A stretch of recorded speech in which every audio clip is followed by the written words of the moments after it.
Hi, this is Scott Shephard of Scott Shephard Photography and instructor at Lake Area Technical Institute, Watertown, South Dakota. And this is an introduction to using OnOne's Perfect Portrait tool, which is part of a suite of tools that I own called OnOne Perfect Photo Suite 8, although I believe that you can buy the Perfect Portrait tool as a separate application. And I should also tell you that the OnOne tools all work as independent applications, but they also work as plugins in Photoshop and Lightroom, and in my case, in Aperture, which is where I'm going to start. So what I'm going to be doing is starting in Aperture, opening it up in the OnOne Perfect Portrait tool, and then bringing it back to Aperture. That's called round tripping. And the photo that I'm using is a photo that I took a few years ago in a senior session of a girl named Megan. And I just wanted to tell you that I started with some really basic edits in Aperture. And so this is the photo as it was taken. It's a raw file. After a few quick fixes in Aperture, you can see what it looks like there. And by the way, at the end of this tutorial, I will not be done editing this photo. There would be some other things I would do with it.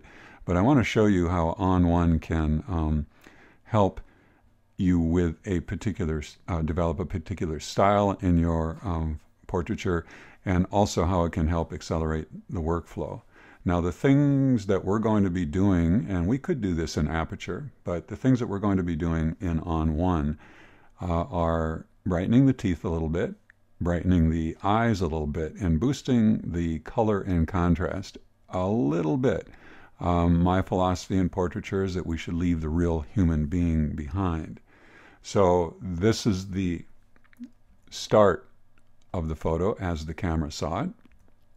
A little bit of editing in Aperture, and ultimately after a few quick fixes in OnOne Perfect Portrait. That's the portrait. Brought it back into Aperture. There's a very subtle difference, but if you look at the catch lights in Megan's eyes here, you can see that I brightened them just a little bit. And so we have the finished portrait, except for a few other things like cropping to remove the light that's visible in the bottom left, etc. So let's get started. What we're going to do is we're going to do a right click. Actually, we should do it right here so you can see the menu. And we're going to go to Edit with Plugin. And we'll go down to Perfect Portrait 8. We could open it in the suite, and that would open it up the way I've got it set up in the Layers tool. But we'll go right to Perfect Portrait 8, I believe.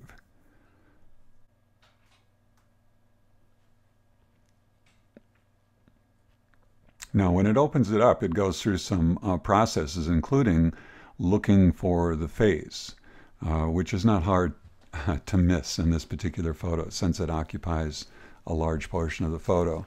And you may not have seen that, but it automatically did some correction to Megan's face without me doing anything. So as you can see, it's automatically applied some fixes to the face. And in particular, let's take a look. If we go over to the skin retouching, I don't know what they call it. I'll call it a brick, which is what it would be called if it were an Aperture. And we have a variety of choices that we can make in terms of the fixing of certain blemishes and imperfections in the face. There's a color correction tool here. It's set to, even though it's turned on, there are no color corrections that are happening to this photo.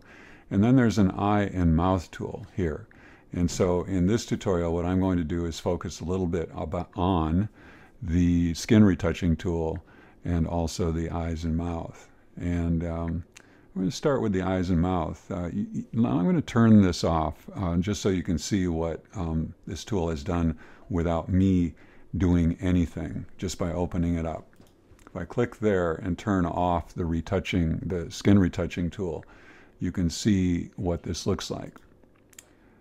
And it's applied some smoothing and blemish removal. We can adjust the strength of that, and I think we'll come back to that. But let's start with how it figured out how to do the eyes and teeth. I'm going to turn that off so you can see what this looks like. You'll notice that the teeth are not quite as bright, and the eyes are not quite as bright. So there are the changes. Now we might want to be careful about how much change is applied, but we can adjust that infinitely. Let's do this. If we click inside of the green box, it'll show us how it sees the face. And it's really pretty amazing, although in this particular case it's not that surprising that it was able to find the eyes and the mouth. Now we have the ability to change this a little bit, and I like to make sure that all of the white is covered, and we do that by clicking on the handles here.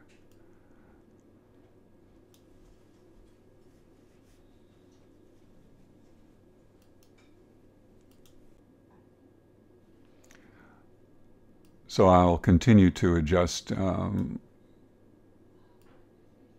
the eye retouching. And if you're not careful here, because what it's doing in this particular case is it's looking for both that is white, which would be the whites of the eyes, of course, and it's also looking for that which is dark, which is this part of the eye. The blue-green dot, by the way, is the iris of the eye, so it's the black part of the eye, and it's important that that's centered there because it can then figure out what the rest of the eye is like. Now down with the mouth we'll do the same thing. Now it has 4 adjustable lines, one of which is how we define where the teeth are. And this is not exactly cooperating. This is a pretty processor intensive task, so sometimes you have to be a little bit patient. And we're also trying to define the lips. Now, of course, if the subject isn't smiling, it will try to find teeth, but it won't do anything if there are no teeth visible. And so there you have the selection tools. Now, I'm going to go over to the eyes and mouth palette, and I'm just going to show you that we can back off the whitening. And I do believe that sometimes in software we have a tendency to over-whiten the eyes. And if you ask me, well, what's the science here? It really is not science so much as just kind of a feeling of what looks natural. And I think that the software has done a little bit too much with her eyes. She does have beautiful brown eyes, but I'm not sure that that's quite natural. Now, if we turn that all the way off, you can see what happens to the eyes. So what we want to do is we want to boost a little bit of the vibrancy and contrast, but we don't want to do it in a way that's going to be unnatural. Now the numbers that I have over here are 34 and 13. I mean, it might be worth noting those numbers and using them on other portraits of other people. I'm not sure that those numbers would transfer to another subject. A lot has to do with how the subject is lit, etc. Now let's take a look at the teeth, because we can do the same thing with teeth if we're not careful. We can crank this all the way up, and you see what happens there. We turn it to as the camera saw the teeth. And so the goal here is to brighten them. One of the nice things about this tool is that it will brighten the teeth, but it won't take the texture out of the teeth. And I think that that's an important part, just as is the texture that exists in the skin as well. And then the final thing we're going to do in eyes and mouth is we're going to adjust the vibrancy.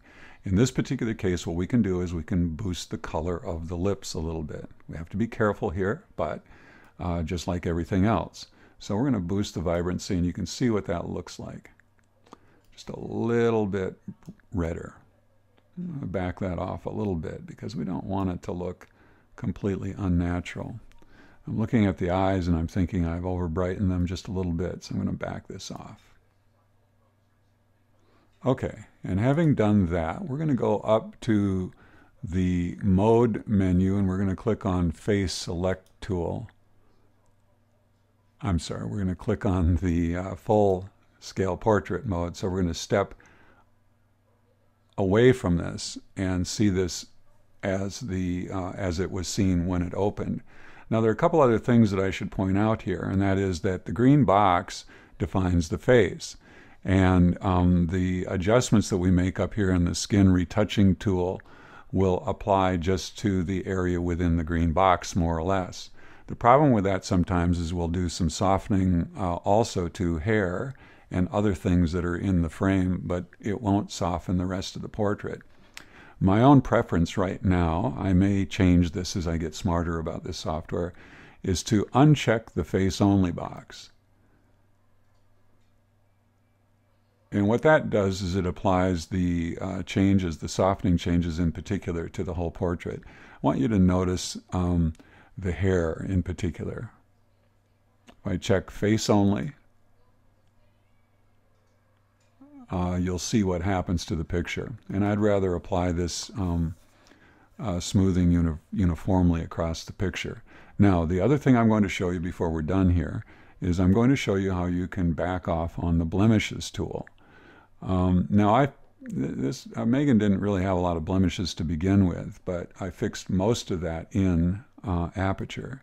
But if I take and slide the blemishes tool all the way back, you can see that there's a lot more texture in her face, which isn't bad. She has good skin.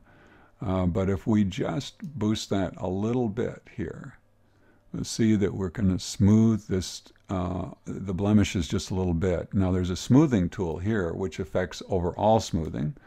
We go full scale there, and that's not natural, of course. And if we turn it off, you'll see that, again, we have quite a bit of texture that's showing. So in the retouching that I do, it's a combination both of the blemishes tool and of the smoothing tool.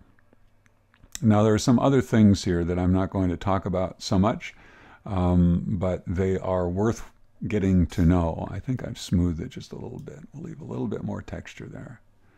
Now, having done all of that, we're going to say this is good. And I'm going to click the apply button down here.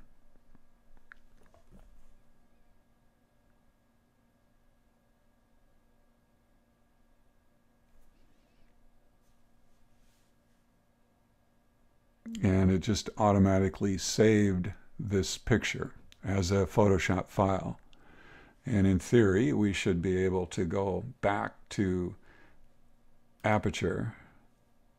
And this is a little bit confusing to me because I had worked on this already in practice, but there's the fixed file. So let's go back to the raw unretouched file. Let's look at this a little bit bigger. And there's the fixed version of it right there. I think this is a really good tool. And of course, this took 10 minutes, but frankly, all of the things that I did to this portrait would require maybe a minute or even less. And in fact, you can even automate this process in batch process files. Anyway, that's a basic introduction on how to use Perfect Portrait in the OnOne suite of tools to retouch a portrait. Thanks for listening. Hope this helps.